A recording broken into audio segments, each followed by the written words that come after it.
प्यारे बच्चों, आज के इस लेक्चर में हम एक बहुत इंपॉर्टेंट टॉपिक कवर करने जा रहे हैं।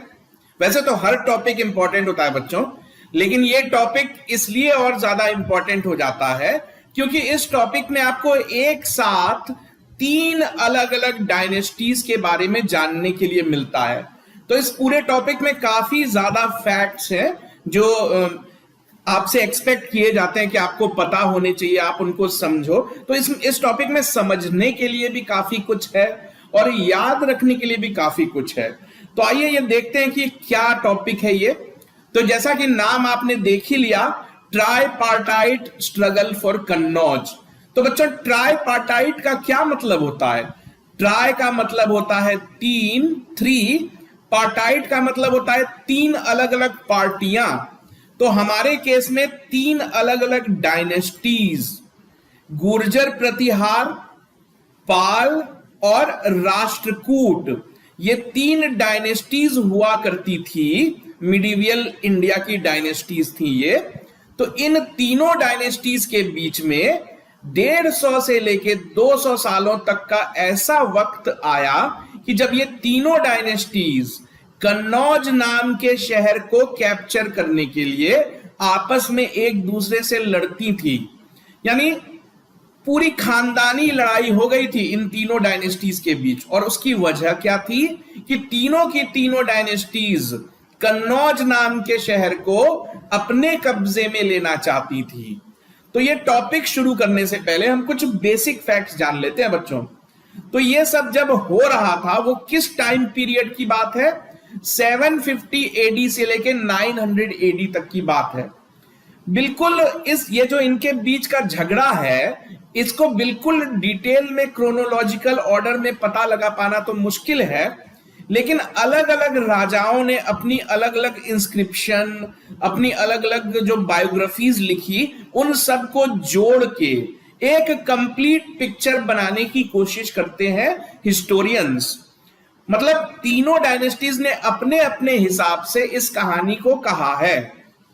तो तीनों डायनेस्टीज की कही गई कहानी को अगर हम मिला लें तो एक कंप्लीट पिक्चर हमारे सामने बन के उभरता है, जिससे कि हमको ये बात पता चल जाती है कि भारत की मिडिवियल हिस्ट्री में एक दौर ऐसा भी आया जो कि 150 से लेकर 200 सालों तक चला। उस दौर में ये तीनों की तीनों डायनेस्टीज किस चीज के लिए लड़ रही थी? बेसिकली तीनों डायनेस्टी नॉर्थ इंडिया का मास्टर बनना चाहते थे। तीनों डायनेस्टी चाहते थे कि नॉर्थ इंडिया के इकलौते मास्टर वही कहलाएं। और उस वक्त, जिस वक्त की ये कहानी है, उस वक्त नॉर्थ इंडिया का पॉलिटिकल सेंटर हुआ करता था कन्नौज। इसी वजह से ये लड़ाई कन्नौज की लड़ाई भी कही जाती है। इसको कहते हैं ट्राईपार्टाइट स्ट्रगल फॉर कन्नौज। अगर इसको हिंदी में कहोगे तो कन्नौज के लिए त्रिकोणीय संघर्ष, 3 अलग अलग डायनेस्टीज की लड़ाई चल रही थी। तो ये बच्चों, ये काफी अच्छा खासा लंबा टॉपिक है और इसमें पढ़ने के लिए काफी कुछ है, पढ़ाने के लिए काफी कुछ है, याद रखने के लिए भी काफी कुछ है। तो आपकी कन्वीनियंस के लिए हमने इस वीडियो को 2 पार्ट्स में ब्रेक कर दिया है। तो आइए देखते हैं। ये देखो आपका कन्नौज, पुराना जो कन्नौज का शहर है, उसके जो रूइंस हैं, इसी शहर पे कब्जे के लिए हो रही थी लड़ाई। तो अब देखते हैं कि ये लड़ाई क्या थी, क्यों शुरू हुई, कौन जीता, कौन हारा, ये सारी बातें हम कवर करेंगे। तो हम 2 पार्ट्स में इस टॉपिक को कवर करने जा रहे हैं। तो पार्ट 1, पहले पार्ट को हम शुरू कर लेते हैं। तो हम स्टार्ट करते हैं कन्नौज से ही, क्योंकि लड़ाई कन्नौज के लिए ही हो रही थी। तो कन्नौज की क्या इंपॉर्टेंस है ये हम जान लें। तो बच्चों, हमने इसके पहले जो एंशिएंट हिस्ट्री की कई वीडियोस ऑलरेडी लगाए हैं हमने। तो हमने एक बात तो समझ लिया है अब तक कि भारत की जो पॉलिटिकल सेंटर्स हैं वो अलग अलग वक्त पे शिफ्ट होते रहे। फॉर एग्जाम्पल, अगर बात करो बच्चों बिल्कुल एंशिएंट टाइम्स की, यानी मौर्य एम्पायर्स की, तो उस वक्त भारत की पॉलिटिकल सेंटर कहां हुआ करती थी? मगध में हुआ करती थी। मगध, जिसको कि आज बिहार के नाम से भी आप जानते हो, मगध के पाटलिपुत्र में हुआ करती थी। जब वक्त कुछ और आगे बढ़ा, यानी मौर्य डायनेस्टी के बाद गुप्ता डायनेस्टी का वक्त आया, तो गुप्ता डायनेस्टी की कैपिटल कहां थी? उस वक्त के प्रयागराज में थी, जिसको बाद में इलाहाबाद नाम दे दिया गया और आज हम फिर से उसको प्रयागराज ही बुलाते हैं। तो प्रयागराज यानी इलाहाबाद में शिफ्ट हो गई थी। तो भारत की जो पॉलिटिकल सेंटर्स हैं वो अलग अलग वक्त पे अलग अलग शहर हुआ करते थे। तो वक्त कुछ और आगे बढ़ा तो हर्षवर्धन नाम के एक बहुत बड़े, बहुत पावरफुल और बहुत रिस्पेक्टेड जो राजा हुए नॉर्थ इंडिया के, वो गद्दी पे बैठे। तो जब हर्षवर्धन रूल कर रहे थे तो उन्होंने कन्नौज को अपनी कैपिटल बनाई थी। कन्नौज उत्तर प्रदेश का एक बहुत बड़ा अच्छा खासा शहर है। तो इस तरह हम देखते हैं कि पॉलिटिकल सेंटर उस वक्त के भारत का जो है कन्नौज शिफ्ट हो गया था। इसकी वजह हर्षवर्धन थे, क्योंकि जो सबसे बड़ा और सबसे इंपॉर्टेंट राजा होता है उसी की कैपिटल सबसे इंपॉर्टेंट कैपिटल बन जाती है पूरे देश की। तो क्योंकि उस वक्त के सबसे इंपॉर्टेंट नॉर्थ इंडियन राजा हर्षवर्धन ही थे, इसलिए उनकी जो कैपिटल थी कन्नौज, उस पे सबकी निगाहें टिकी रहती थी। कन्नौज ही सबसे प्रॉस्पेरस शहर बन गया था उस वक्त का। हर्षवर्धन के मृत्यु के बाद कन्नौज में जो है वो अफरा तफरी मच गई, बिल्कुल उथल पुथल की सिचुएशन हो गई, क्योंकि हर्षवर्धन का कोई बेटा तो था नहीं। हर्षवर्धन की डेथ हुई थी 647 एडी में। बच्चों अगर आप चाहो तो आप हर्षवर्धन की वीडियो फिर से देख सकते हो। वैसे आपको सारी वीडियोस देखनी चाहिए अगर आप एग्जाम क्रैक करना चाहते हो। तो हिस्ट्री एक ऐसी चीज है बच्चों कि अगर आप एक भी वीडियो मिस करते हो तो एक जो चेन चली आती है, लॉजिकल चेन, वो टूट जाती है। क्योंकि कई जो हिस्ट्री है वो एक सीक्वेंस है, बहते पानी की तरह है, इसलिए इस सीक्वेंस को मत तोड़ो, हर एक टॉपिक आप कवर करो। तो आप चाहो तो आप हर्षवर्धन की वीडियो फिर से देख सकते हो। हर्षवर्धन की डेथ 647 एडी में हुई थी। हर्षवर्धन का खुद का कोई बेटा था नहीं। हर्षवर्धन की डेथ होने के इमीडिएट बाद अरुणाश्व नाम का एक लोकल मिलिट्री जनरल वो कन्नौज को कैप्चर कर लेता है। अब इस अरुणाश्व के बारे में हमको बहुत ज्यादा कोई इंफॉर्मेशन मिलती नहीं है, बस हम इतना जानते हैं कि हर्षवर्धन के मरने के, मृत्यु के तुरंत बाद यही आदमी गद्दी पे बैठ जाता है, हर्षवर्धन की गद्दी पे। नाम था अरुणाश्व। अब ये बहुत ही बेवकूफ साबित हुआ। ये अरुणाश्व ये मुश्किल से 2 या 3 साल ही रूल कर पाया। कुछ हिस्टोरियंस तो कहते हैं कि ये 1 या 2 महीने ही रूल कर पाया। एक्चुअली क्या हुआ इसके साथ कि देखो, जब हर्षवर्धन राजा हुआ करते थे तो हर्षवर्धन से मिलने के लिए दूसरे देशों के एम्बेसडर्स आते थे। खास करके चाइना के राजा जो होते थे वो हर्षवर्धन के दरबार में अपने एम्बेसडर्स वगैरह भेजा करते थे। हमने ह्यूएन सैंग के बारे में पढ़ा है कि ह्यूएन सैंग जो फेमस चाइनीज ट्रेवलर थे वो भी हर्षवर्धन के ही जमाने में भारत घूमने आए थे। तो ऐसे ही एक चाइनीज एम्बेसडर हर्षवर्धन से मिलने आ रहे थे, लेकिन तब तक हर्षवर्धन की तो डेथ हो चुकी थी। और हर्षवर्धन की डेथ होने के बाद ये अरुणाश्व नाम का आदमी गद्दी पे बैठा था। तो जब ये एम्बेसडर कन्नौज पहुंचे, अरुणाश्व से मिलने की कोशिश की, तो अरुणाश्व ने इस चाइनीज एम्बेसडर की इंसल्ट कर दी। अब एग्जैक्टली क्या हुआ हमको नहीं पता, बस हम इतना जानते हैं कि अरुणाश्व नाम के इस बेवकूफ राजा ने चाइनीज एम्बेसडर्स की बेइज्जती करी। तो ये चाइनीज एम्बेसडर अकेला नहीं आया था, इसके साथ इसकी छोटी सी फौज भी थी जो चाइना से ही आई थी और कुछ नेपाली सैनिकों से भी मिलके बनी थी। तो इस चाइनीज डिप्लोमेट को ये बात बहुत बुरी लगी कि अभी अभी मैं आया हूं, मैं तो गेस्ट हूं, इस राजा को मेरी इज्जत करनी चाहिए, मुझे वेलकम करना चाहिए, और मुझे वेलकम करने की जगह ये मेरी इंसल्ट कर रहा है। तो इस चाइनीज डिप्लोमेट ने क्या करा कि इसने अरुणाश्व को कैप्चर कर लिया। अरुणाश्व तो अभी अभी राजा बना था, बहुत पावरफुल था नहीं, और इस चाइनीज डिप्लोमेट के पास इसकी खुद छोटी सी आर्मी थी। तो अरुणाश को कैप्चर करके ये चाइनीज डिप्लोमेट अपने साथ चाइना लेके चला गया। तो इस तरह हर्षवर्धन के बाद अरुणाश जो गद्दी पे बैठा उसकी कहानी, उसका चैप्टर क्लोज हो जाता है। तो अरुणाश के गायब होने के बाद फिर से कन्नौज में कंफ्यूजन फैल जाता है, क्योंकि कोई है ही नहीं राजा, कन्नौज को संभालने वाला कोई है ही नहीं। तो ऐसे में क्या होता है कि कश्मीर में एक डायनेस्टी हुआ करती थी, उसका नाम था करकोटा डायनेस्टी। ये डायनेस्टी उस वक्त बहुत पावरफुल थी, क्योंकि हर्षवर्धन भी इस डायनेस्टी को कंट्रोल नहीं कर पाए थे। तो ये जो करकोटा डायनेस्टी है, इनकी टेरिटरी अफगानिस्तान तक फैली हुई थी, तो ये थे पावरफुल। तो ये करकोटा डायनेस्टी ने कोशिश स्टार्ट कर दी कि हम कन्नौज को अपने कब्जे में ले लें। उसी वक्त जो कन्नौज का लोकल रूलर था, क्योंकि हर्षवर्धन तो बड़े रूलर थे लेकिन उनके अंडर छोटे छोटे रूलर्स भी काम करते थे ना, तो ऐसा ही एक लोकल रूलर था, उसका नाम था यशोवर्मन। तो कुछ सालों तक तो ये ड्रामा चलता रहा। 647 में हर्षवर्धन की डेथ हुई थी। उसके बाद कुछ 50-60 सालों तक ये सारा कंफ्यूजन चलता रहा।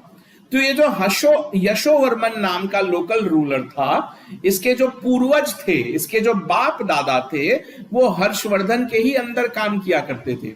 तो अब यशोवर्मन को मौका मिला, तो यशोवर्मन ने कन्नौज की गद्दी हथिया ली। 730 एडी की बात है ये सारी। तो कन्नौज की गद्दी चली गई यशोवर्मन के हाथों में। हिस्टोरियंस का ऐसा मानना है कि ये जो यशोवर्मन थे, ये मौकरी डायनेस्टी को बिलोंग करते थे। मौकरी डायनेस्टी के बारे में हमने हर्षवर्धन वाली वीडियो में डिस्कस करा है कि हर्षवर्धन की जो बहन थी राज्यश्री, उनकी शादी मौखरी डायनेस्टी में हुई थी, और मौखरी डायनेस्टी कन्नौज के आसपास ही रहने वाली डायनेस्टी थी। तो यशोवर्मन जो कि मौखरी डायनेस्टी को बिलोंग करते थे, उन्होंने कन्नौज को अपने कब्जे में कर लिया। अब काफी सालों से ये जो कश्मीर की कारकोटा डायनेस्टी थी, वो भी तो कोशिश में लगी हुई थी ना। तो जैसे ही यशोवर्मन गद्दी पे बैठे, तो ये जो कश्मीर की जो डायनेस्टी थी, उन्होंने फिर से कन्नौज पे अटैक करना स्टार्ट कर दिया। तो कश्मीर के जो राजा थे, उनका नाम था लीलादित्य मुक्ति पीड़ा। लीलादित्य मुक्त पीड़ा इनका नाम था। तो बच्चों, इस तरह के क्वेश्चन कई बार पूछे जाते हैं कि आपको राजा का नाम दे दिया जाता है और पूछा जाता है कि वो कहां का राजा था। तो आप ये नाम एटलीस्ट याद रखो बच्चों कि लीलादित्य मुक्त पीड़ा, ये कश्मीर के राजा थे, कारकोटा डायनेस्टी को बिलोंग करते थे। लीलादित्य और यशोवर्मन ये दोनों आपस में जरूर लड़ रहे थे, लेकिन इन दोनों में इतनी अंडरस्टैंडिंग थी कि किसी बाहर वाले को देश के अंदर घुसने नहीं देना है। तो जब तक ये दोनों जीवित रहे, तब तक बाहर से होने वाले अरब आक्रमण को इन्होंने रोक रखा था। अरब्स, जैसे आपने पढ़ा है ना, मोहम्मद गजनी, ये सारे लोग जो है इंडिया पे अटैक करने के फिराक में रहते थे। मोहम्मद बिन कासिम, ये सब अरब से आते थे और इंडिया में घुस जाते थे। तो जब तक लीलादित्य और यशोवर्मन थे, तब तक अरबों की हिम्मत नहीं हुई उनकी इंडिया में एंटर कर सके। तो कुछ सालों तक यशोवर्मन ने कन्नौज पे रूल किया। उसके बाद उनकी भी डेथ हो गई।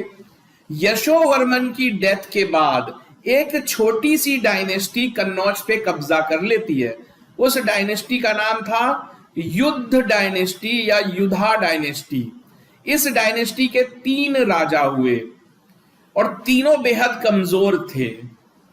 तो जब ये युधा डायनेस्टी कन्नौज पे कब्जा कर लेती है, उसी वक्त जो बड़ी बड़ी ताकतें थी, जब तक यशोवर्मन थे तब तक तो सब कुछ ठीक था, लेकिन जब यशोवर्मन चले गए तो ये बिल्कुल कमजोर सी डायनेस्टी कन्नौज की गद्दी पे आ गई। उनका नाम था युधा डायनेस्टी।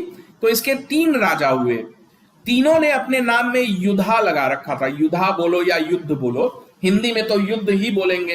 अंग्रेजों को तो आदत थी हर नाम के लास्ट में ए ऐड करके वो चले गए, और हम आज भी ए यूज करते हैं।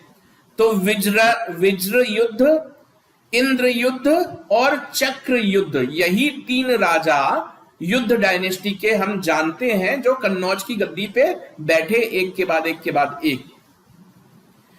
तो 820 एडी तक तो यही युद्ध डायनेस्टी कन्नौज को कंट्रोल कर रही थी।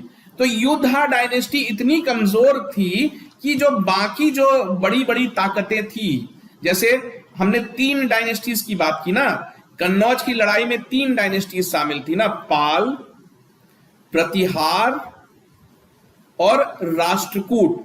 तो ये उस वक्त की बहुत बड़ी 3 डायनेस्टीज थी। तो इन तीनों को लगा कि यही सही टाइम है कन्नौज पे कब्जा करने का, क्योंकि ये जो युद्धा डायनेस्टी है तो काफी कमजोर है, ये किसी काम के नहीं है। तो इसी माहौल में कन्नौज के लिए लड़ाई स्टार्ट हो जाती है। इसी लड़ाई को ट्राइपार्टेट स्ट्रगल कहा गया। तो अब लड़ाई शुरू हो जाती है 3 अलग अलग डायनेस्टीज के बीच में। ये 3 डायनेस्टीज थी, राष्ट्रकूट, प्रतिहार और पाल। तीनों चाहते हैं कन्नौज पे कब्जा करना, क्योंकि कन्नौज पे कब्जा करेंगे तो पूरे नॉर्थ इंडिया के मालिक कहलाएंगे। तो ये जो इनकी आपसी लड़ाई है ये बिल्कुल खानदानी लड़ाई में बदल गई।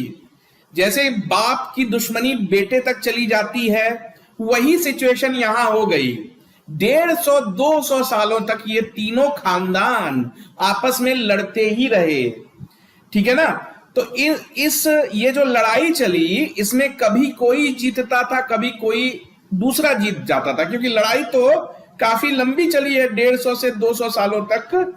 लेकिन जो फाइनल, जो आखिरी विजेता साबित हुए वो गुर्जर प्रतिहार ही साबित हुए।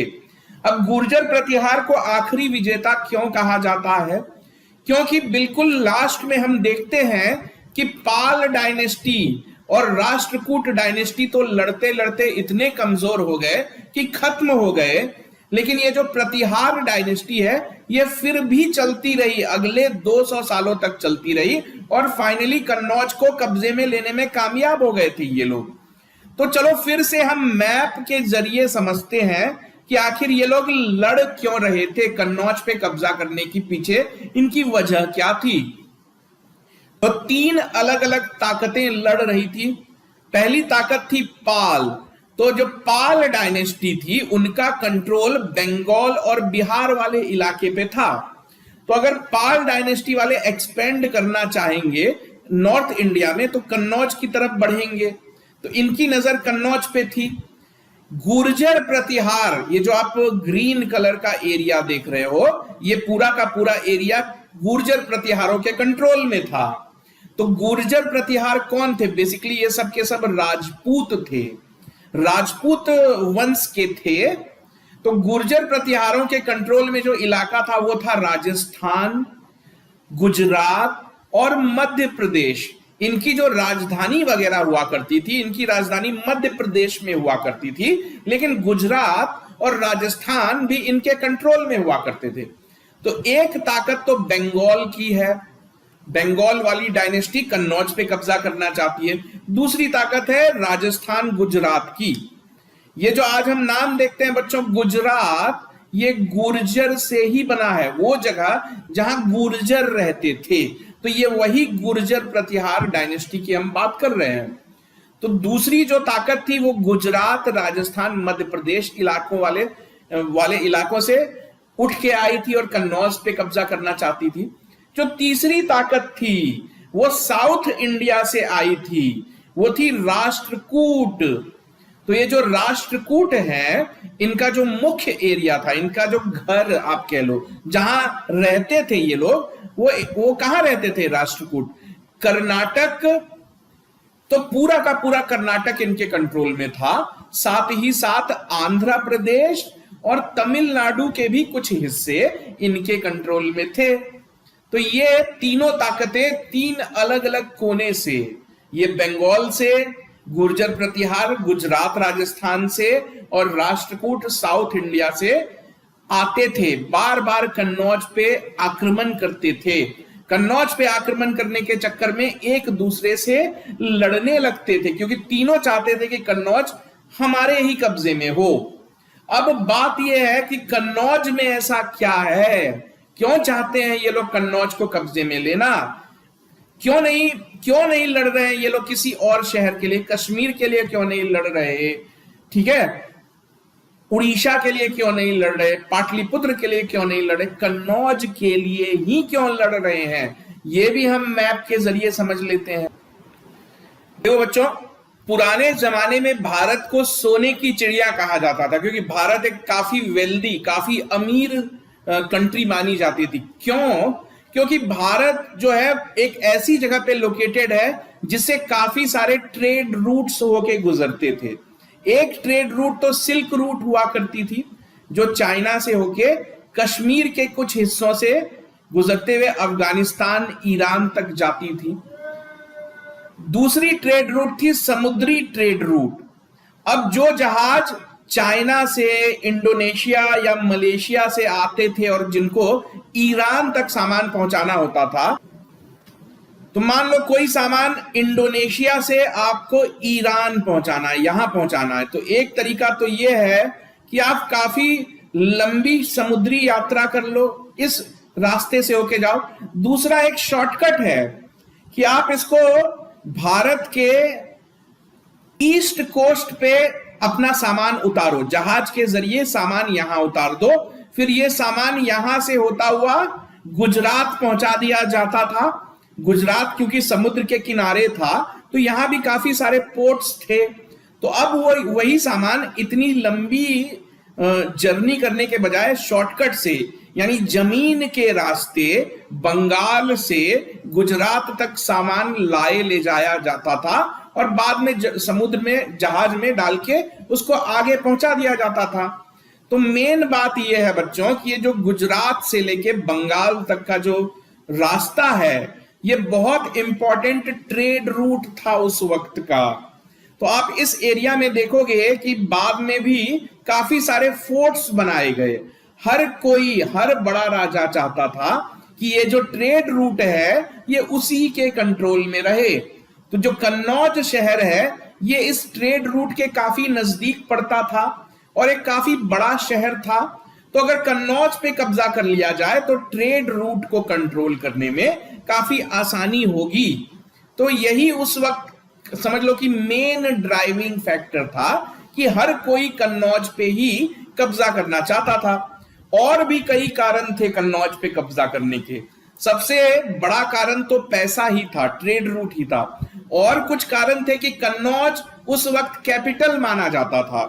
देखो, आज भी जब दो देशों के बीच युद्ध होता है तो क्या होता है कि जो उसके इंपॉर्टेंट शहर होते हैं उस पे कब्जा करने की कोशिश की जाती है। तो क्योंकि कन्नौज उस वक्त इंडिया की कैपिटल की हैसियत रखता था, इसलिए भी कन्नौज पे हर कोई कब्जा करना चाहता था। तो अब हम कुछ रीजंस लिस्ट कर लें कि क्यों कन्नौज के लिए हो रही थी लड़ाई, कौन लड़ रहा था कन्नौज के लिए।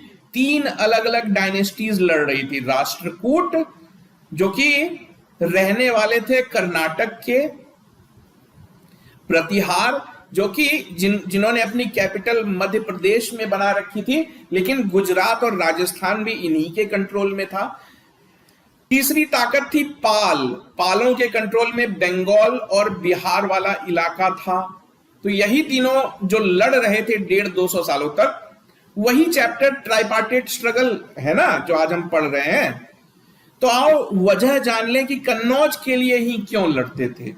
सबसे बड़ी वजह तो मैंने आपको समझा दी कि ट्रेड रूट थी जो कन्नौज से होके गुजरती थी। तो अगर किसी को गुजरात और मालवा तक अपना सामान पहुंचाना है तो उसको इस ट्रेड रूट पे कब्जा करना है। इस ट्रेड रूट पे कब्जा करने का आसान तरीका है कि कन्नौज को अपने कब्जे में ले लो। दूसरी वजह थी कि कन्नौज पे जो भी कब्जा करता वो काफी बड़ा राजा कहलाता, क्योंकि कन्नौज पूरे भारत की राजधानी की हैसियत रखती थी उस वक्त। तो कन्नौज पे कब्जा करना यानी अपनी हैसियत, यानी अपनी इंपॉर्टेंस को बढ़ाना, इसलिए भी डायनेस्टीज कब्जा करने के चक्कर में लगी हुई थी। तीसरी वजह, कन्नौज जो है वो गंगा नदी, जो गैंजेटिक प्लेन है, गंगा के मैदानी इलाके हैं, वहां पे बसा हुआ है ना। तो गंगा के जो मैदानी इलाके हैं, गैंजेटिक प्लेन्स, तो ये तो काफी फर्टाइल इलाके थे। यहाँ पे एग्रीकल्चर, खेती बाड़ी करने में बहुत आसानी होती थी। तो खेती बाड़ी अच्छी होगी तो पैसे भी ज्यादा होंगे, तो पैसे ज्यादा होंगे तो कोई भी किंगडम तरक्की करेगा। तो हर डायनेस्टी चाहती थी कि ये जो फर्टाइल रीजन है वो हमारे ही कंट्रोल में रहे। एक और वजह क्या थी कि ये जो बड़ी बड़ी डायनेस्टीज होती थी, इनके अंदर कई छोटे छोटे राजा भी होते थे। तो ये डायनेस्टीज चाहती थी कि हमारे जो अंदर छोटे छोटे राजा हैं उनके सामने हमारी इमेज बरकरार रहे, उनके सामने हम एक बहुत बड़े राजा के तौर पे उभर के आने चाहिए। तो उन छोटी छोटी डायनेस्टीज को अपनी तरफ खींचने के लिए, या कहो कि खुद को सबसे ताकतवर दिखाने के लिए भी ये लड़ाइयां होती थी कि जो कन्नौज पे कब्जा कर रहा है वो ताकतवर तो होगा ही। इसी सब चक्कर में होती थी ये लड़ाइयां। एक और बड़ी वजह क्या थी कि लड़ाइयां इसलिए भी लड़ी जाती थी क्योंकि जब आप किसी दूसरे राजा को हरा देते थे तो आप उसके खजाने लूट लेते थे, उसके बड़े बड़े शहरों से सोना चांदी ये सब लूटते थे। तो इससे भी तो ये भी तो किसी डायनेस्टी के इनकम का जरिया है ना। तो कई डायनेस्टीज ऐसी थी जो सिर्फ पैसा लूटने के लिए दूसरी डायनेस्टीज पे आक्रमण कर दिया करती थी। तो ये कुछ मेन वजह थी कि कन्नौज के लिए लड़ाई क्यों हो रही थी। अभी तक हम इतना समझ गए कि 3 डायनेस्टीज कन्नौज के लिए लड़ रही थी। ये लड़ाई 150 से 200 सालों तक चली।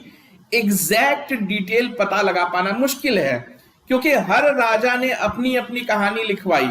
हर राजा यही कहता है कि लड़ाई मैंने जीती। तो कंफ्यूजन हो जाता है हिस्टोरियंस के सामने। तो कुछ मेजर फैक्ट्स जिसपे कोई डिस्प्यूट नहीं है उसके जरिए हिस्टोरियंस ने ये जो त्रिकोणीय संघर्ष हुआ 150-200 सालों तक, उसकी क्रोनोलॉजी बनाई है। वो क्रोनोलॉजी हम आगे पढ़ेंगे। उससे पहले हमको इन तीनों डायनेस्टीज की डिटेल्स पता होनी चाहिए। तो 3 डायनेस्टी की लड़ाई की कहानी है ये, पाल, प्रतिहार और राष्ट्रकूट। तो इस लड़ाई पे आने से पहले हमको इन तीनों डायनेस्टीज की थोड़ी सी डिटेल्स लेनी पड़ेंगी। तो क्योंकि ये काफी लंबा चैप्टर है तो हमने इसको 2 पार्ट में ब्रेक कर रखा है। तो पार्ट 1 में अभी तक हमने देखा कि ट्राइपार्टाइट स्ट्रगल क्या था, क्यों स्टार्ट हुआ। अब हम पाल डायनेस्टी की हिस्ट्री भी देख लेते हैं। पार्ट 2 में हम बाकी बचे हिस्सों को कवर करेंगे। बच्चों, पाल डायनेस्टी की डिटेल्ड हिस्ट्री पढ़ने से पहले कुछ बेसिक फैक्ट्स हम समझ लें। तो पाल डायनेस्टी का ये जो मैप आप देख रहे हो ये उसके सबसे बड़े, सबसे ताकतवर राजा के टाइम का मैप है। तो पाल डायनेस्टी के सबसे ताकतवर राजा हुए देवपाल। तो पाल डायनेस्टी जब बिल्कुल अपने कह लो कि पीक पे थी तो पाल डायनेस्टी की टेरिटरी देखो कितनी फैल गई थी।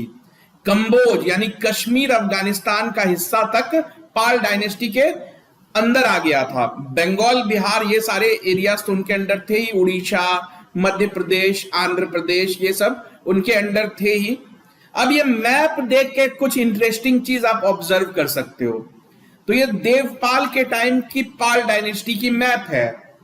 तो पूरे इंडिया पे इनका कब्जा दिखता है, लेकिन अगर हम ध्यान से देखें तो इस रीजन पे इनका कब्जा नहीं है। ये कौन सा रीजन है? ये वही रीजन है जहां गुर्जर प्रतिहार रूल करते हैं।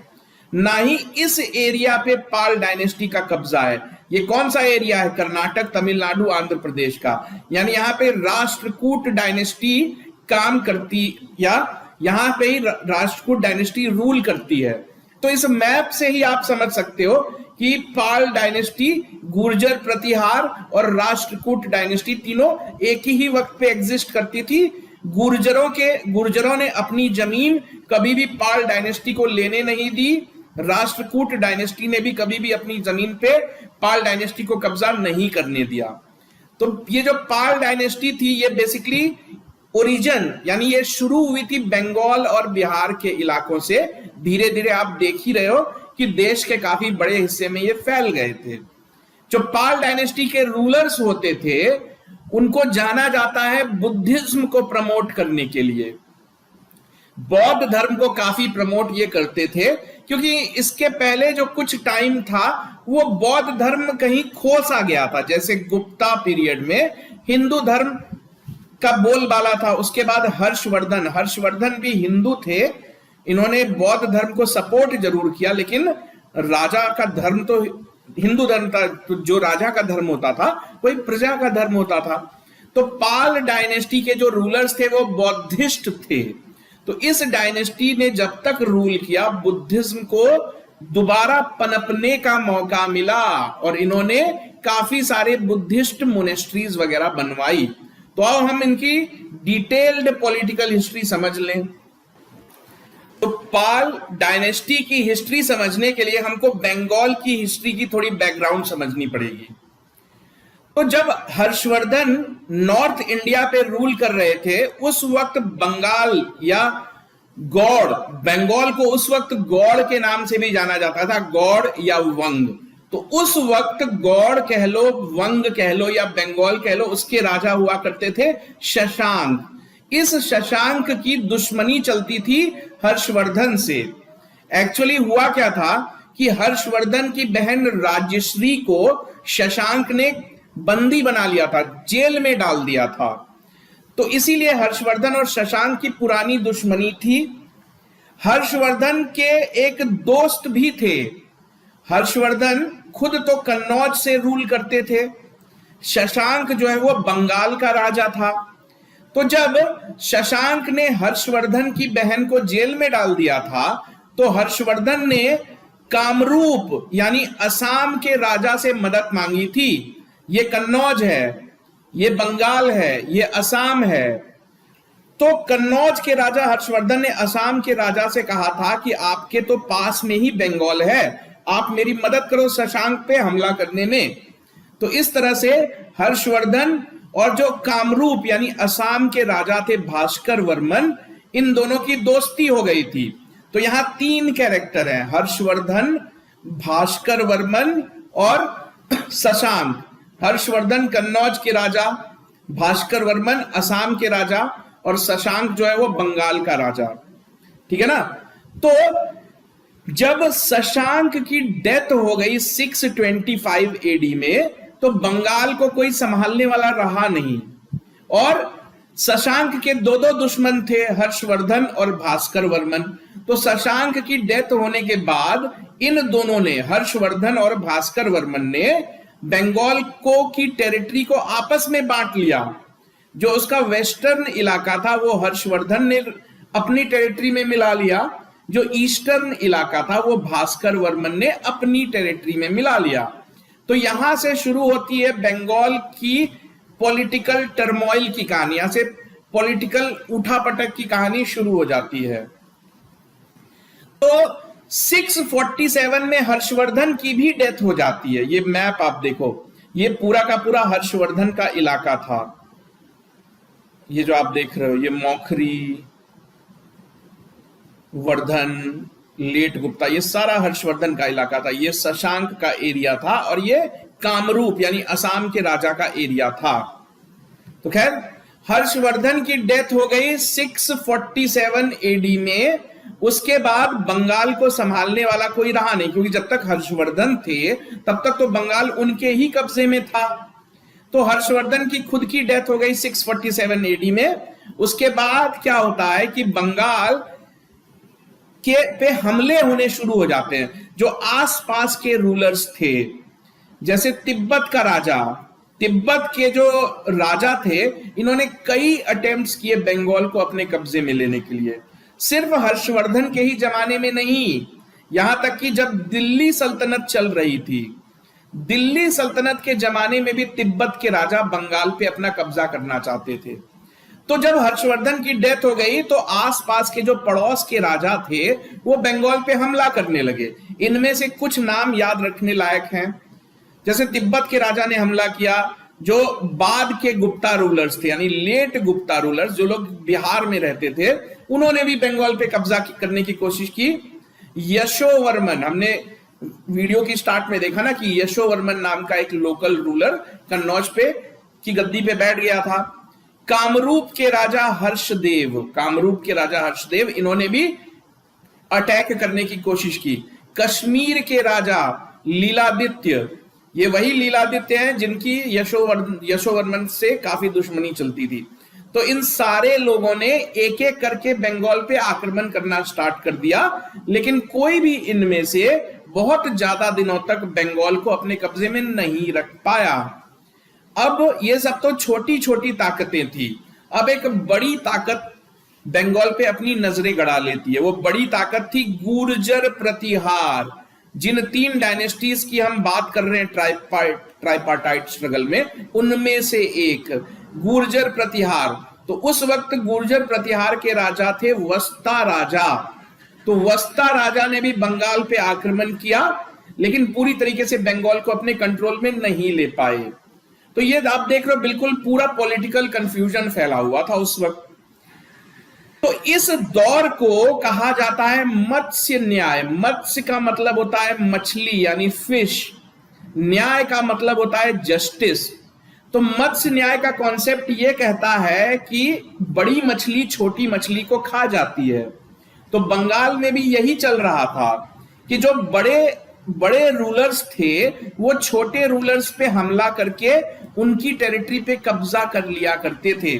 तो जो स्ट्रॉन्ग रूलर्स थे वो छोटे छोटे रूलर्स को हरा के बिना किसी झगड़े के, देखो लड़ाइयां अक्सर तब होती थी जब दोनों के बीच कोई झगड़ा हो, लेकिन बंगाल में क्या होने लगा कि बिना किसी वजह के, बिना किसी प्रोवोकेशन के, अगर मैं तुमसे ताकतवर हूं तो मैं तुम पे अटैक करके तुम्हारी जमीन छीन लूंगा।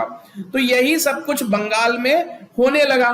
तो ये सब कुछ 50-60 सालों तक चलता रहा। तो पूरी बंगाल की जो पब्लिक है वो परेशान हो गई। हमेशा लड़ाइयां ही होती रहती थी, खून खराबा भी लगा रहता था। तो जो बंगाल के लोग थे उन्होंने सोचा कि अब इन सबको खत्म किया जाए। तो देखो बच्चों, अगले स्लाइड पे जाने से पहले आप याद रखना कि ये मत्स्य न्याय का जो कॉन्सेप्ट है ये बंगाल से जुड़ा हुआ। ये क्वेश्चन पूछा गया था कि पीरियड ऑफ मत्स्य न्याय किसको कहा जाता है। तो बंगाल में जो हर्षवर्धन की डेथ के बाद कंफ्यूजन हुआ उसी को कहा जाता है। तो जो बंगाल के लोग थे उन्होंने सोचा कि अब ये बहुत हो गया, बहुत खून खराबा हो गया, बहुत हमने आपस में लड़ लिया, अब इन सबको बंद किया जाए।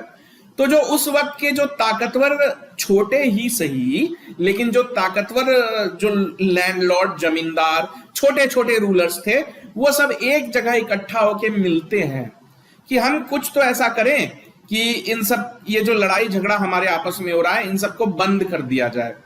तो उन्होंने आपस में फैसला किया कि किसी अपने में से ही किसी एक को गद्दी पे बिठा दो और सब उसको राजा मानो, ताकि सब झगड़ा ही खत्म हो जाए। झगड़ा तो इसी चीज का है ना कि राजा कौन बनेगा।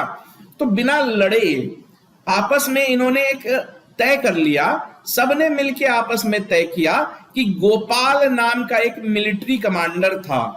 तो गोपाल नाम के मिलिट्री कमांडर को सबने अपना राजा मान लिया, यानी बिना लड़े गोपाल राजा बन गए।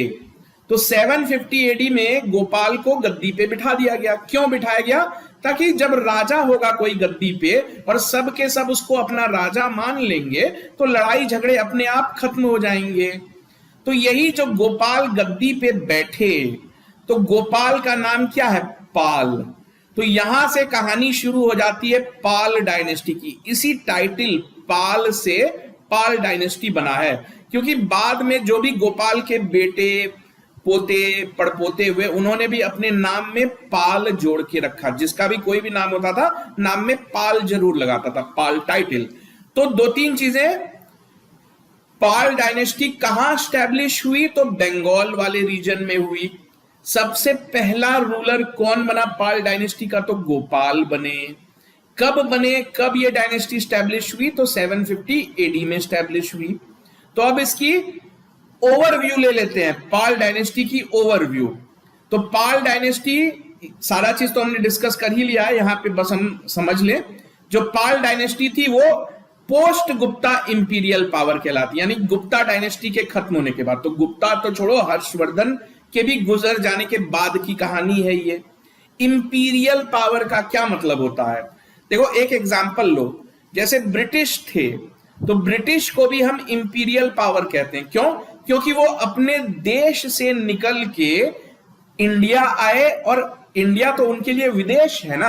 तो कोई ताकत, कोई डायनेस्टी अगर विदेश की धरती पे कब्जा कर लेती है तो वो इंपीरियल कहलाती है। तो आगे हम देखेंगे कि पाल डायनेस्टी भी बंगाल, बिहार से बाहर निकल के कश्मीर पे कब्जा कर लेती है, उड़ीसा पे कर लेती है, तो इसलिए ये इंपीरियल ताकत कहलाई। इस डायनेस्टी के जो राजा थे वो अपने नाम के साथ पाल टाइटल लगाते थे। पाल का क्या मतलब था? पालने वाला, यानी प्रोटेक्ट करने वाला, जो आपकी सुरक्षा करता है। ये जो पाल डायनेस्टी के रूलर्स थे ये सब के सब बौद्ध धर्म के फॉलोअर्स थे, बुद्धिज्म को मानने वाले थे। महायाना और तांत्रिक सेक्ट होते हैं ना बुद्धिज्म के, जैसे हिंदू धर्म के कई सेक्ट होते हैं, वैष्णविज्म, शैविज्म, वैसे बुद्धिज्म के सेक्ट थे ये महायान और तांत्रिक। आप बस इतना समझो कि पाल डायनेस्टी की वजह से बुद्धिज्म को दोबारा से रिवाइव होने का मौका मिला, पनपने का मौका मिला। पाल डायनेस्टी शुरू कब हुई? 750 सीई। सीई का मतलब क्या होता है बच्चों? Common era. कॉमन एरा या एडी एक ही बात है। तो 750 एडी में पाल डायनेस्टी स्टार्ट हुई। कहां स्टार्ट हुई? गौड़ में, यानी बंगाल में हुई। कैसे स्टार्ट हुई? जब गोपाल नाम के मिलिट्री कमांडर को लोगों ने चुना।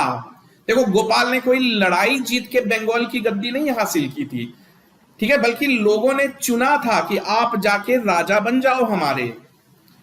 तो पाल डायनेस्टी जब शुरू हुई थी तो इनके कंट्रोल में बंगाल और बिहार के इलाके आते थे। इनके जो पाल डायनेस्टी के कुछ इंपॉर्टेंट शहरों के नाम भी याद रख लो। विक्रमशिला, विक्रमशिला में इन्होंने एक बहुत बड़ी यूनिवर्सिटी बनवाई, उसके रूइंस आज भी देखने को मिलते हैं, विक्रमशिला।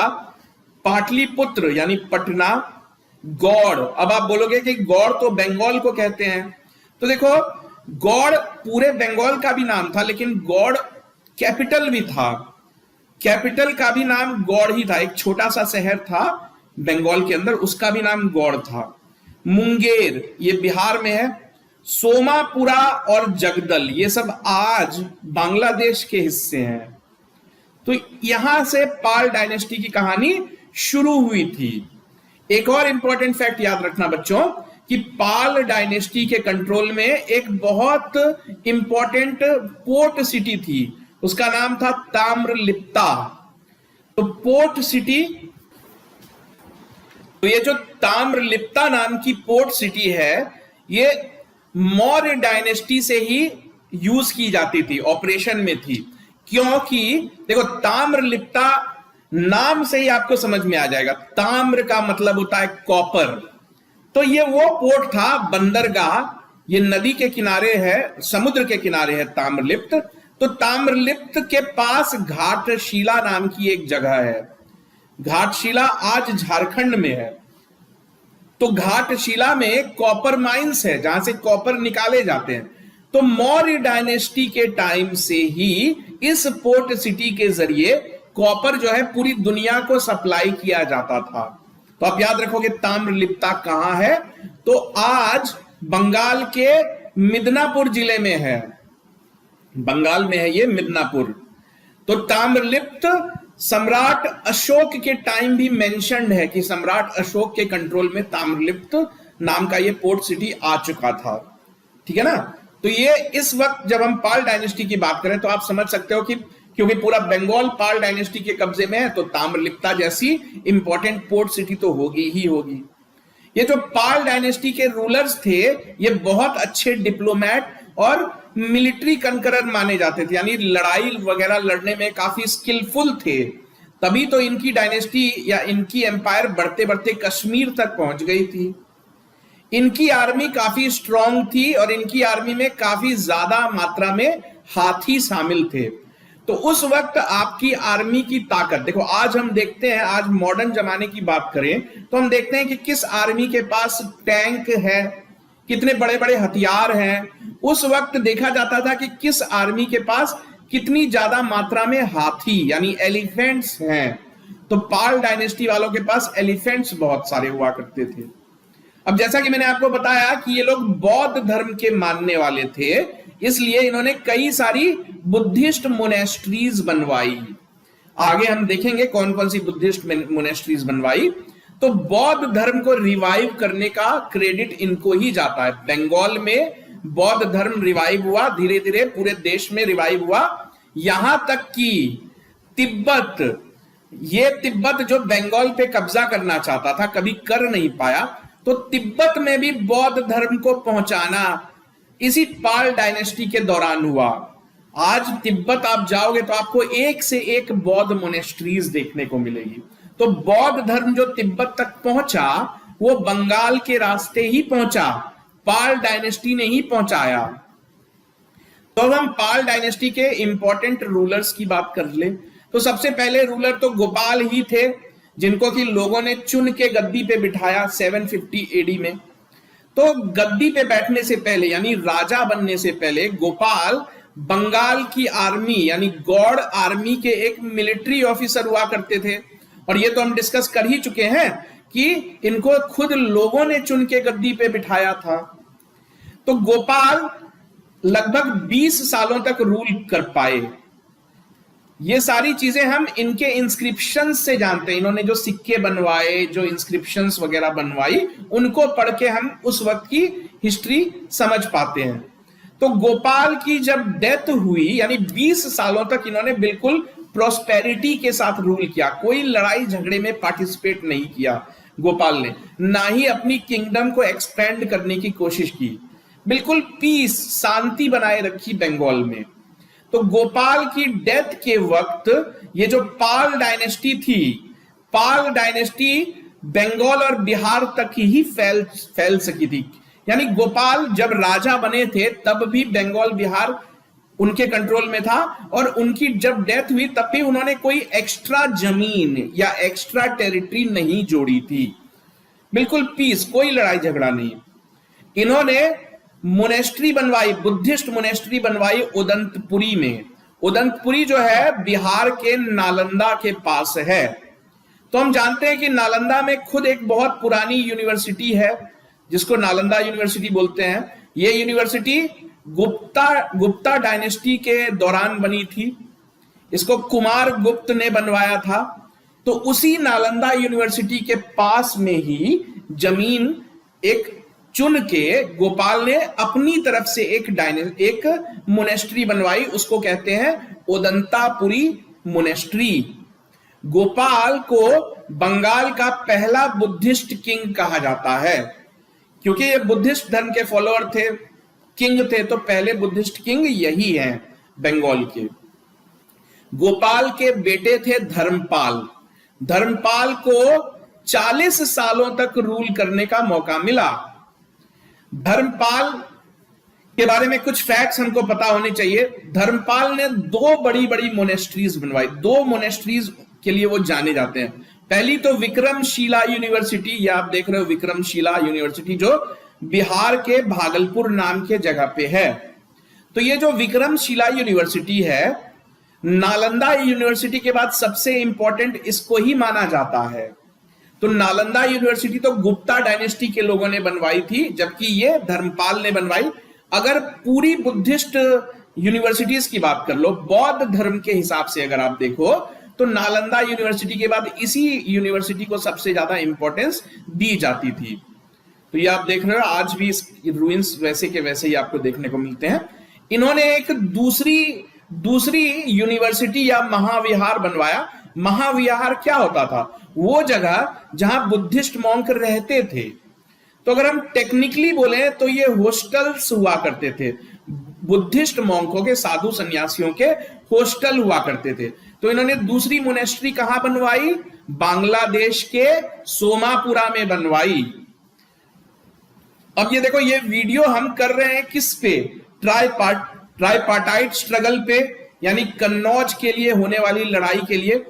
तो कन्नौज की लड़ाई धर्मपाल के जमाने में ही स्टार्ट हुई, क्योंकि धर्मपाल के जो फादर थे गोपाल, उन्होंने कभी भी अपनी टेरिटरी को एक्सपेंड करने की कोशिश नहीं की। वो बिल्कुल शांति से, प्रोस्पेरिटी से बंगाल और बिहार तक ही रूल करते रहे। लेकिन धर्मपाल के दिमाग में यह बात आई कि मैं पूरे नॉर्थ इंडिया का राजा बनना चाहता हूं। तो नॉर्थ इंडिया का राजा बनने के लिए उनको लगा कि मुझे कन्नौज पे आक्रमण करना चाहिए।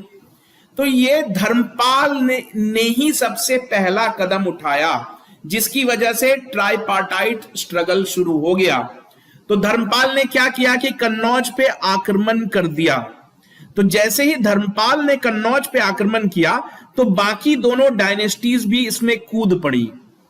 तो इस तरह से ट्राइपार्टाइट स्ट्रगल शुरू हो गया। ट्राइपार्टाइट स्ट्रगल शुरू करने की कह लो कि जिम्मेदारी हिस्टोरियंस जो है वो धर्मपाल के ऊपर डालते हैं कि ना धर्मपाल कन्नौज को कब्जे में लेने की एम्बिशन पालता, ना ट्राइपार्टाइट स्ट्रगल होती। तो तिब्बत के एक बहुत जाने माने हिस्टोरियन हुए तारानाथ। ये भी इंपॉर्टेंट क्वेश्चन है, क्योंकि कई बार क्वेश्चन पेपर में हिस्टोरियन का नाम देके पूछा जाता है कि वो किस कंट्री को बिलोंग करते हैं।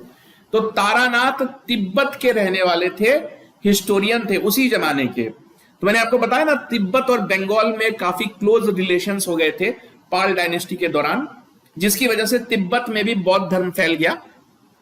तो खैर, तारानाथ नाम के तिब्बत के रहने वाले हिस्टोरियन ने यह लिखा है कि धर्मपाल एक बहुत ताकतवर राजा बन गए थे। इतने ताकतवर हो गए थे, अपनी किंगडम को बहुत ज्यादा एक्सपेंड कर लिया था। तो इनकी जो किंगडम है बे ऑफ बंगाल से लेके दिल्ली जालंधर तक फैली हुई थी, और साउथ में विंध्या तक फैली हुई थी। विंध्या यानी मध्य प्रदेश, छत्तीसगढ़, तो वहां तक फैली हुई थी इनकी टेरिटरी। तो ये तारानाथ बताने की कोशिश कर रहे हैं कि धर्मपाल एक बहुत ताकतवर राजा थे जिन्होंने पाल डायनेस्टी को काफी एक्सपेंड किया। तो पाल डायनेस्टी धर्मपाल के जमाने से ताकतवर होनी शुरू हो जाती है। अब बात करते हैं ट्राइपार्टाइट स्ट्रगल की।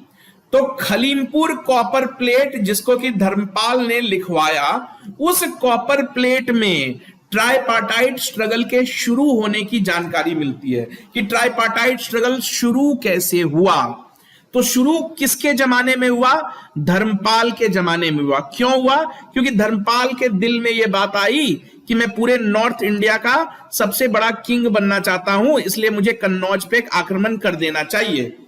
तो धर्मपाल ने खलीमपुर कॉपर प्लेट इंस्क्रिप्शन बनवाई है, ये आप याद रखोगे। ये किससे जुड़ी है? पाल डायनेस्टी के धर्मपाल से। क्या लिखा हुआ है इस कॉपर प्लेट इंस्क्रिप्शन में, मैं आपको समझा देता हूं। तो हमने वीडियो के शुरू में देखा था कि यूध डायनेस्टी नाम की एक छोटी सी कमजोर डायनेस्टी कन्नौज पे की गद्दी पे बैठ गई थी। उसी डायनेस्टी के राजा थे इंद्रराज, जिसको कि इंद्र युद्ध भी कहते हैं। इंद्र युद्ध, तो इंद्र युद्ध कन्नौज की गद्दी पे बैठा हुआ था।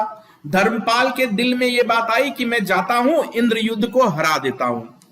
लेकिन ये जो इंद्र युद्ध था, ये गुर्जर प्रतिहारों के अंडर काम करता था, यानी गुर्जर प्रतिहार इसके असली मालिक थे इंद्र युद्ध के। तो धर्मपाल ने जब इंद्र युद्ध पे आक्रमण किया तो गुर्जर प्रतिहार तो उसकी मदद के लिए आएंगे ना। तो इस तरह लड़ाई शुरू हो गई। धर्मपाल को लगा था कि मुझे सिर्फ इंद्र युद्ध को हराना है, मैं हरा दूंगा। लेकिन अब तो गुर्जर प्रतिहार भी बीच में कूद गए। क्यों कूद गए? क्योंकि इंद्र युद्ध उन्हीं के लिए काम करता था, उनके अंडर काम करता था। तो खैर, लड़ाई शुरू हो गई, लेकिन धर्मपाल ने जब ये लड़ाई शुरू हुई तो शुरू में लड़ाई धर्मपाल ने ही जीती। धर्मपाल पूरी तैयारी करके गए थे। तो शुरू में तो कन्नौज को अपने कब्जे में ले लिया धर्मपाल ने, और इंद्र युद्ध को गद्दी से हटा दिया, और युद्ध डायनेस्टी के ही दूसरे राजा चक्र युद्ध को गद्दी पे बिठा दिया। ये चक्र युद्ध, इंद्र युद्ध, ये सब एक ही फैमिली के हैं। लेकिन इन लोगों की खुद की कोई ताकत नहीं होती थी, ये हमेशा बड़े राजाओं के अंदर ही दब के रहते थे। तो कुछ टाइम के लिए धर्मपाल ने कन्नौज को कब्जे में ले लिया, अपने नॉमिनी, अपने पपेट चक्रयुद्ध को गद्दी पे बिठा दिया, और बाकी नॉर्थ इंडिया को जीतने के लिए निकल गया। तो ये सारे फैक्ट्स हमको धर्मपाल के बारे में जानने हैं। आगे हम ट्राइपार्टाइट स्ट्रगल को डिटेल में पढ़ेंगे। यहां हम जस्ट एक हल्का सा बेस क्रिएट कर रहे हैं। हरिभद्र नाम के एक बहुत फेमस बुद्धिस्ट ऑथर हुए हैं, वो धर्मपाल के ही दरबार में रहते थे, ये भी आप याद करोगे। अब अगले राजा की बात करते हैं, तीसरे राजा देवपाल। तो देवपाल पाल डायनेस्टी के तीसरे राजा थे और सही मायने में सबसे ताकतवर पाल राजा यही हुए। यानी जितना इन्होंने एक्सपेंड किया अपने किंगडम को, उतना इसके पहले किसी पाल राजा ने नहीं किया। तो इनको एक्सपेंशन के लिए ही जाना जाता है। इन्होंने पहले असम और कलिंग को जीत के अपने टेरिटरी का हिस्सा बनाया। तो इनके जमाने में भी ट्राइपार्टाइट स्ट्रगल कंटिन्यूड रही ना, क्योंकि ट्राइपार्टाइट स्ट्रगल तो हम जानते हैं कि 150 से 200 सालों तक चली। ये खानदानी दुश्मनी थी, बाप मर जाते थे लेकिन बेटे आपस में लड़ते रहते थे। तो इनके जमाने में भी ट्राइपार्टाइट स्ट्रगल चली। उस ट्राइपार्टाइट स्ट्रगल की जो मुख्य घटना है वो ये है कि भोजवन, जो कि गुर्जरों के राजा थे, गुर्जर प्रतिहारों के राजा थे, उन्होंने देवपाल को हरा दिया था। यानी कन्नौज इसके बाप ने जीता था ना, धर्मपाल ने कन्नौज जीत लिया था। अब बेटे के हाथ से कन्नौज निकल गया। ये जो भोजवन नाम का राजा है उसने देवपाल को हरा के कन्नौज को छीन लिया था। तो देवपाल प्रतिहारों से तो हार गया था, लेकिन जो तीसरी ताकत है राष्ट्रकूट, उनको हरा दिया था। तो राष्ट्रकूट के राजा थे अमोघ वर्षा। ये राष्ट्रकूट के सबसे ताकतवर राजा थे, अमोघ वर्षा सबसे ताकतवर, उसको हराने में कामयाब हो गया था देवपाल। यानी प्रतिहारों से तो हार गया लेकिन राष्ट्रकूटों से जरूर जीत गया। तो देवपाल ट्राइपार्टाइट स्ट्रगल से समय निकाल के बचा के अपने एक्सपेंशन को काम को जारी रखते हैं। तो इनकी एम्पायर एक्सटेंड होके कंबोज तक पहुंच गई। कंबोज यानी कश्मीर और अफगानिस्तान के कुछ हिस्से, और विंध्या यानी मध्य प्रदेश छत्तीसगढ़ का इलाका, वहां तक इनकी टेरिटरी फैल गई थी। एक और फैक्ट इनके बारे में याद रखना कि देवपाल बहुत फेमस हो गए थे, विदेशों में भी लोग इनके नाम को जानते थे। तो सुमात्रा के राजा, सुमात्रा जो है इंडोनेशिया का एक आइलैंड है आज, लेकिन पुराने जमाने में सुमात्रा एक इंडिपेंडेंट किंगडम हुआ करती थी। तो सुमात्रा के जो राजा थे वो भी बुद्धिस्ट ही थे, वो भी बौद्ध धर्म को ही फॉलो करने वाले थे। तो सुमात्रा के राजा बलापुत्र देव ने इनके पास, देवपाल के पास अपना एक एम्बेसडर भेजा, क्योंकि सुमात्रा से भी कई जो स्टूडेंट्स थे वो नालंदा यूनिवर्सिटी में रहने के लिए आते थे। तो बलापुत्र देव ने रिक्वेस्ट करी, देवपाल से रिक्वेस्ट करी कि आप नालंदा के आसपास के 5 गांव मुझे दे दो। उन गांवों में की मदद से उस जमीन पे मैं हॉस्टल बनवाऊंगा, बुद्धिस्ट मॉन्क्स के लिए हॉस्टल बनवाऊंगा, ताकि मेरे देश के लोग और जो बाहर के देशों के लोग आते हैं सब उस हॉस्टल का फायदा उठा सकें। तो ये बहुत इंपॉर्टेंट फैक्ट है, पूछा भी जा चुका है कि जब बलपुत्र देव ने नालंदा की जमीन, नालंदा के 5 गांव किस राजा से लिए थे, तो देवपाल नाम के राजा से लिए थे। देवपाल के बारे में एक आखिरी फैक्ट जो आपको जानना है कि देवपाल ने अपनी नई राजधानी बनाई थी मुंगेर नाम के जगह में। मुंगेर जो है वो बिहार में है, आज जो है वो बिहार में है, उस वक्त तो ये सब का सब बंगाल कहलाता था। अब बात करते हैं आखिरी दिनों की, पाल डायनेस्टी के आखिरी दिनों की। तो देवपाल के बाद बिल्कुल कमजोर राजा ही पाल डायनेस्टी की गद्दी पे बैठे और पाल डायनेस्टी तेजी से डिक्लाइन करने लगी। तो कंपिटिटिव पॉइंट ऑफ व्यू से बाद के राजाओं के नाम जानना हमारे लिए बिल्कुल जरूरी नहीं है।